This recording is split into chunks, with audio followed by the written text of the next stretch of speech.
Congratulations on Moon Students. Thank you. An interesting film, very interesting, it's it touches on a lot of buttons, doesn't it, Sydney?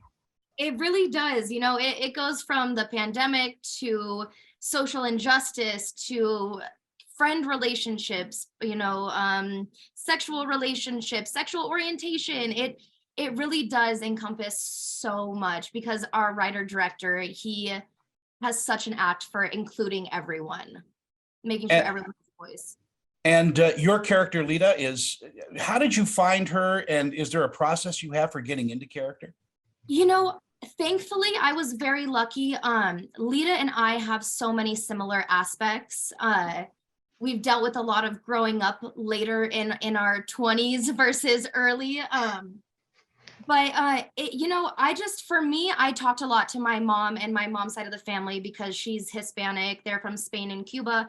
So I just kind of tried to get into that, that part of my history that I kind of shoved behind me and didn't care about up until this movie. So I think really finding out more about me helped me find out more about Lita. Eddie Navarro, as I live and breathe. There you are. How you doing? You're a terrific musician as well as an actor. Does music play a part in getting into character? Do you hear rhythms and cadences? Oh yeah, I do. Yeah, I do. There's a tempo, and there's chords, and there's a chorus and a verse and a chorus and an outro. Yeah, I do. And thank you for saying that. Actually, I was talking to a good friend of mine. Performing, I think music has helped me a lot as an actor. Do you also have put together playlists for characters that you play? Yes, of course. Yeah. I actually eat like the character. I do this list. I'm gonna give my cheat sheet. Every time I play a character, I eat what they eat, what I think they eat, and then I listen to the music they listen to. So Antonio, I had a playlist of what he would listen to in college or high school, and then the foods he would eat, and then how he would dress. And so I have to do that, and then I would get closer to the character that I thought that would portray him correctly. Yeah. Sydney, is that true for you too? I mean, do you start putting on the skin of that character? Not at home, because I really like to have a separation between home and set. But I think once I put on wardrobe, once I get on set, it's that's when it's the cherry on the top. Everything kind of just meshes in together. And me and the director really took probably a month just deciding on wardrobe. What was the audition process like, if there was an audition, Sydney? Mine was interesting. I had just moved from Los Angeles to Albuquerque, and this was the first audition I had gone back for LA, and I was like, why did I move? What did I do? Wait, what?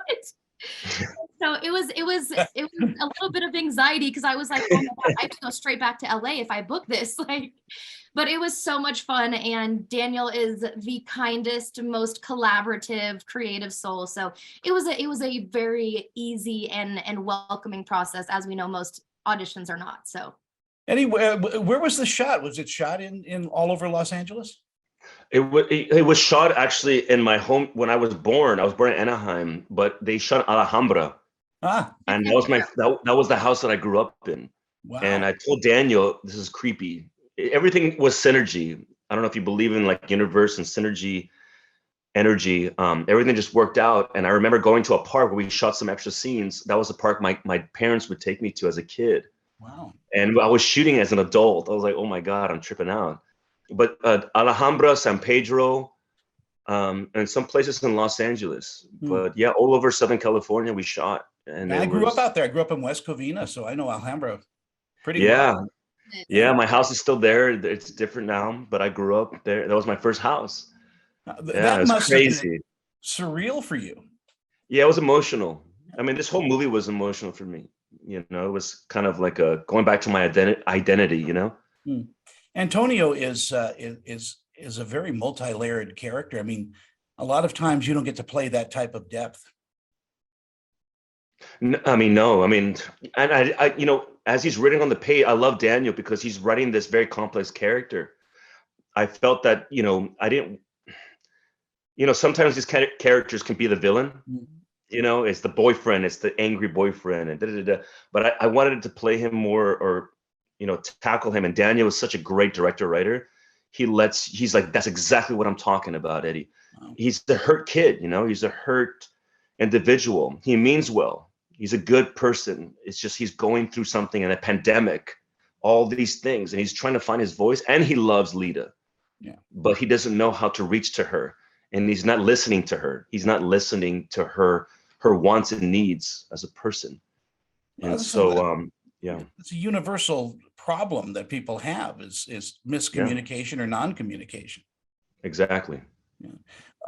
Sydney, are you allowed to go off script on projects like this? Do you guys, do the director trust you enough to say, okay, yeah, I think he would. I don't think we ever really improv'd that much though. Like weirdly enough, I know in my other projects, I usually do a good amount of improv, but I'm like, I don't mean to like get Daniel's head so big, he's not even gonna fit in the Zoom screen at some point, but he's just, he's so good. Like a lot of the words felt natural. Usually I'm like, can I change this word or that word? And he would be fine. There's a few times where it's like, can I say, this instead of that? And he's like, yeah, that's fine.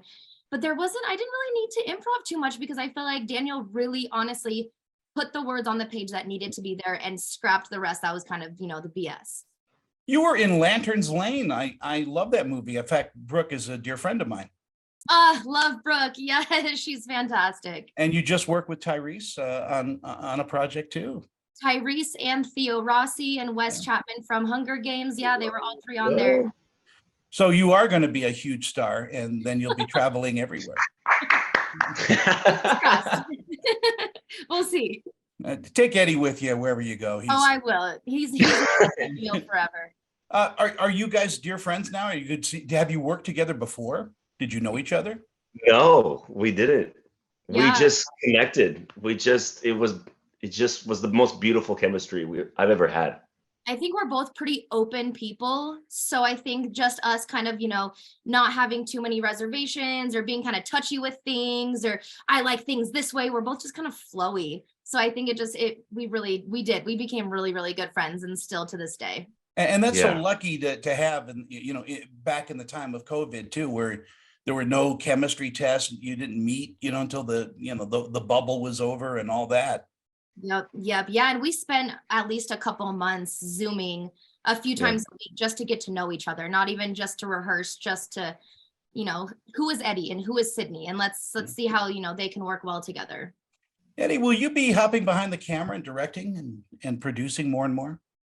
Yeah, I would love to. I want to start a production company, and I would love to, I love remember the 90s movies? And I just want to bring back that nostalgia kind of thing. So, and also I just want I want to get people back into the movie theaters. So what I would love to do is like invest in scripts later on in life and really get these fun scripts, but really good stories. That would be my main dream to do. And I would love to just either behind the camera or just help out, connect people. I would love to network people. Wow. And produce. That's what that is. I think the movie theaters should never die. I think we need the movie theater, and I think we need to get people back into the movie theater. And it's beautiful. Families, date nights, when you're by yourself, when you need to think, getting in that dark room with the popcorn and everything. I think we need to keep that. We can't let that go. So Sydney, how about you? Directing, producing? I would love to produce at some point. Directing would be really fun too, but I feel like I'm a bit of a I don't know the word. I'm not like a OCD or controlling, but like, I just feel like if I directed, I would want to also like star in it. You know what I mean? And I'm just going to like calm myself down at this point and just enjoy acting because I do love it. Directing would be fun at some point, and same with producing, but I'm obsessed with being in the moment on set with someone else directing right now. So as we wind down our conversation, by the way, thank you so much for your time. I know you guys. Well, thank you.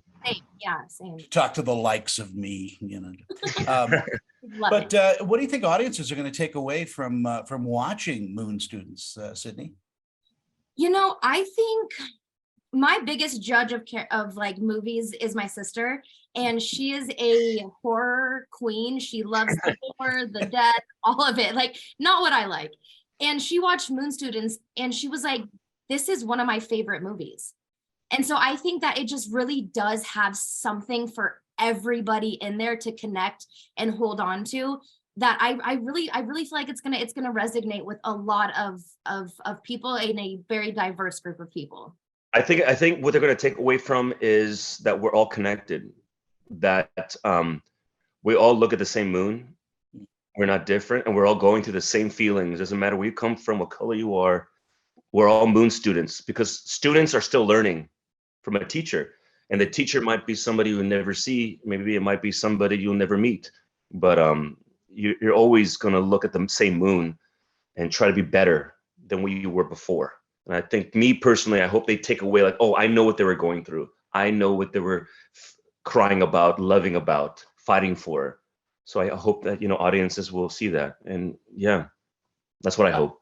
I think so too. I think it's just a brilliantly written film. And, we know it's an independent movie, small budgets and things like that, but story is always the thing that brings people in, and they should see this movie. Oh, that means so much. Thank you. Thank you, Tony. Well, thank you guys. Have fun in Albuquerque. I don't know why you're there. I was there. I'm in Hollywood, so Hey. The wind blew me here. I'm just trying to get back. Well, there's a bus, I think, leaving. Yes. Come on. 12 hours, guys. Yeah, takes 12 hours to get there. Yep. But you have great food in Albuquerque. I know that. So Yes. Yeah. Not great for the weight or the health, but great for the soul. all right, kids, have a great day. Thank you so much. Tony. Thank you. Bye-bye.